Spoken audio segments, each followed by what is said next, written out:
उसका काम मैं बजट के हिसाब से बता दूंगा। मैं घर से उसके खुद के करने के पूजन जो होंगे वो बता दूंगा। लेकिन देख लो पति पत्नी दोनों की कुंडलियों में क्या चंद्रमा का क्या रोल है, पहले समझ तो लो।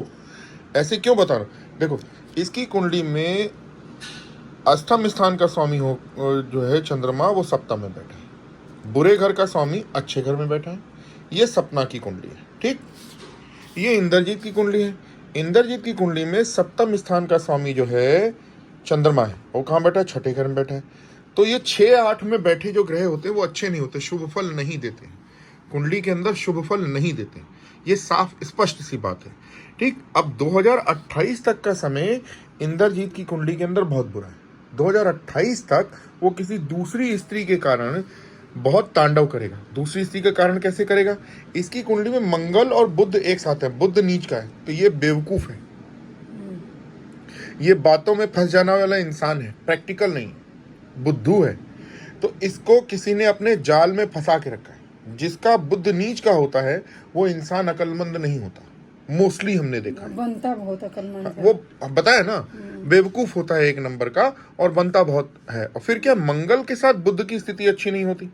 ठीक, इसका सप्तम भाव का जो स्वामी ग्रह है वो सूर्य बुद्ध के एक साथ है। इसके पास दिमाग है, इसको हम कुछ छोटे छोटे से पूजन और कुछ दान वगैरह बता देते हैं सपना को, जो ये खुद से करे। तो 2028 तक का जो समय है वो काट ले, तो उसके बाद ये चीजें ठीक होने के चांसेस हैं। ये तो काटना बड़ा मुश्किल उसके लिए पड़ रहा है।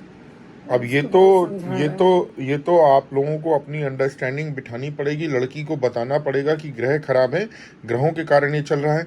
अब क्या होता है कि औरत भड़क जाती है किसी दूसरी औरत का नाम सुनते ही। स्थितियां तो यही है ना कुंडली के अंदर जो हमको दिख रही हैं। तो हम तो ये निर्णय नहीं लेंगे कि कौन किसके साथ रहे। ये तो मियाँ बीबी राजी क्या करेगा काजी, तो ये तो बताना गलत है। हम कहें कुछ हो जाए कुछ, ये सब बातें नहीं होती अच्छी। जिसको जिसके साथ रहना है वो रहे। उसके 2028 के बाद कुछ सुधार आएगा। 2028 तक आकलन है ग्रहों के हिसाब से कि ग्रह पीड़ा देंगे, ये संबंध विच्छेद हो जाएगा। ये कहना ज्योतिष के हिसाब से गलत है। मैं ज्योतिषी हूं, इंसान हूं, भगवान नहीं हूं। ठीक है, इंसान अपने कर्मों से बदल देता है। मियाँ बीबी एक दूसरे के दोषों को माफ करके फिर से एक साथ हो सकते हैं। ये तो माफ करने को तैयार है। हमने 13 साल बाद, मेरी मम्मी टीचर थी, मेरी मम्मी के साथ एक टीचर पढ़ती थी, उसका एकदम से हमने हाथ देखा। 13 साल से अपने पति से अलग रही थी। मैंने कुछ बातें समझाई, 13 साल के बाद वो अपने पति के पास चली गई। आज तक एहसान करती है मेरा, मानती है मेरा। ठीक है, तो हम बता सकते हैं कर्मों के ऊपर जीवन बदलता है। हर 15 से 30 दिन के अंदर एक अमावस्या से दूसरी अमावस्या में हाथ की रेखाएं बदलती हैं। आप मन के विचार खत्म कर दो। आपके मन में जो विचार आ रहे हैं कि पति मेरे से नाराज है, नहीं, पति नहीं, ईश्वर तुमसे नाराज है। ईश्वर को मना लोगे, पति राजी हो जाएगा। ठीक है, ये सार है कुंडली का, इससे ज्यादा कुछ भी नहीं होता। ग्रह क्या है?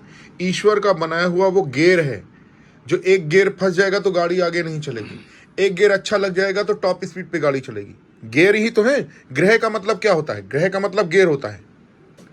पृथ्वी को चला रहा है, पृथ्वी के इर्द गिर्द घूम रहा है, घूमेगा कैसे? चक्र होगा तभी तो घूमेगा। और गेयर में क्या होता है? चक्र होता है ना।